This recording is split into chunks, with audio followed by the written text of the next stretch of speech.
What is Bitcoin? You've probably heard of Bitcoin, but you may not be completely sure what it is. That's okay, because by the time you've gone through this training, you will know what it is and how you can make money with it. Bitcoin is a cryptocurrency, which is another term that you need to be familiar with. The other important thing that we will explain is the technology behind Bitcoin and most other cryptocurrencies, which is blockchain. Before we get into the details of Bitcoin, it is important that you understand what cryptocurrencies are and how they work. What are cryptocurrencies?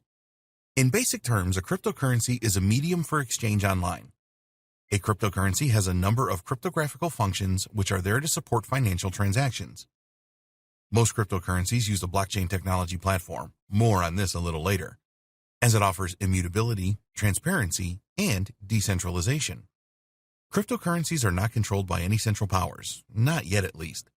This is deliberate because the whole idea of cryptocurrency and Bitcoin is that they provide immunity from government interference and control.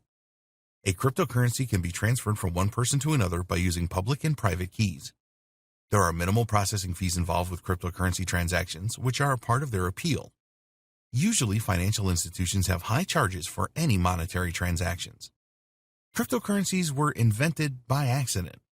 The inventor of Bitcoin, Satoshi Nakamoto, created a peer-to-peer electronic cash system, and Bitcoin was a byproduct of this system. Before this, there had been numerous attempts to create a digital cash system, but all had failed.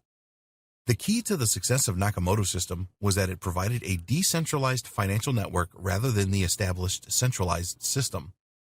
If you wanted to set up your own digital cash system, you would need to create a payment network that provided three key things. 1. Accounts. 2. Balances. 3. Transactions. A problem that all payment networks face is double spending. This is all about preventing spending the same amount twice. Up until the creation of Nakamoto's system, this had always been achieved using central server balance records. This is still in existence today. With a decentralized payment network, there is no central server. Instead, every single network entity or node has to perform its job properly. They all need to have a list of transactions so they can monitor if future transactions are a double spend or valid. All of the peers of a decentralized payment network have to agree on everything. There has to be complete consensus. If this doesn't happen, then the transaction will not take place. The problem was how to achieve this total consensus without a central server. Nakamoto figured this out. The transaction properties of cryptocurrencies. In order for a cryptocurrency system to work effectively, there has to be a number of properties in place. These are immutable. After a cryptocurrency transaction is confirmed, then it cannot be changed. Nobody in the world can change a cryptocurrency transaction, not even presidents or monarchs. It is an immutable record. Basically, if you send money to someone else, that's it. There is no turning back. So if you make a mistake or get scammed, then you are stuck with the situation. You do not have the opportunity to reverse the transaction. Pseudonyms. Cryptocurrency accounts and transactions have no connection to real-world identities. You will receive a Bitcoin on an address which is a randomly seeming chain of about 30 characters. You can analyze the transaction flow, but you can't usually connect the transaction to a real person through the address. Global transactions at speed. It doesn't take long to propagate transactions and confirm them. Usually, this all takes place in minutes. The network for cryptocurrency transactions is global, so it doesn't matter where the transaction originates and terminates. High security. The highest levels of transaction security are essential for a cryptocurrency network, and to this end, all funds are locked in a public key cryptography system. Only someone that has a private key can send cryptocurrency. This makes the system extremely secure. No permissions. A cryptocurrency system is a permissionless system. You do not require the permission of anyone or any authority to make a cryptocurrency transaction. There's no gatekeeper with a cryptocurrency system. The monetary properties of cryptocurrency. Now you know the transaction properties of cryptocurrency, you need to understand the monetary properties. These are: there is a controlled supply. Most cryptocurrencies have a limit on the number of tokens supplied. Taking Bitcoin as an example, there will be a decrease of supply over time, and experts estimate that the final number of Bitcoin tokens will happen around 2140. Experts say that only 21 million Bitcoins will be the limit. To control the supply of cryptocurrency tokens, a schedule is written in the underlying code. Using this code, you can approximately calculate today the monetary supply of a cryptocurrency for any given future date. bearer, not debt.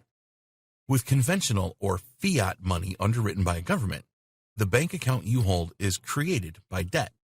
All of the entries in your accounts are debts. It is really an IOU system. A cryptocurrency is not a debt. There has been a lot of controversy over the launch of cryptocurrencies because they are a direct attack on the monetary policy of most nations. Governments or central banks cannot change cryptocurrencies. Therefore, they are immune to inflation and deflation caused by the manipulation of the monetary supply. What is Bitcoin? Bitcoin is a cryptocurrency and a virtual type of money. It's really like having an online version of money or cash. You can use Bitcoin to purchase products and services, and more vendors are accepting Bitcoin as a form of payment these days. Some countries feel very threatened by Bitcoin and have banned it completely. There are no physical Bitcoin tokens. You may have seen pictures of Bitcoins, but these are fabrications. The worth of a Bitcoin resides in the private codes they have imprinted inside them. Every Bitcoin is just a computer file stored in what's called a digital wallet. We will discuss digital wallets in more detail in a later video. If you have a digital wallet, then other people can send you Bitcoins or fractions of them. You can also send Bitcoins or fractions to others using your digital wallet. Every Bitcoin transaction is recorded publicly using blockchain technology. This is a transparent network where anyone can trace the history of Bitcoin transactions. All records in the blockchain are immutable, meaning that you cannot copy transactions, change the number of Bitcoins owned, or use Bitcoins that you don't own. There are several ways that you can purchase Bitcoins, including you can purchase them using your native currency through a cryptocurrency exchange. You can sell products and services in exchange for Bitcoins. You can use a Bitcoin ATM. You can mine Bitcoins. The practice of mining Bitcoins has been going on for a while. In order to do this, you will need high-end computer equipment and lots of it. These computers perform complex algorithms to guess secret codes. If your computers guess right, you get Bitcoins as a reward. We will not be recommending mining as a way of obtaining Bitcoins in this training.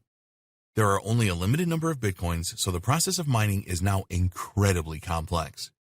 You can spend years mining for Bitcoin and spend a great deal of money on computer equipment and electricity costs without earning any Bitcoins.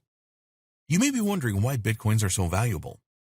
When Bitcoin first started, it had no value, but in 5 years, a single Bitcoin was worth around $1,000. At the time of creating this training, a Bitcoin is worth around $8,000. Why this jump? Well, there are a number of other things in life that have value. Diamonds and gold are a good example. Bitcoins have value because people are willing to trade them for real products and services and also buy them for cash. People like the idea that any governments or central banks do not control Bitcoins. They also like the fact that Bitcoin transactions are pretty anonymous.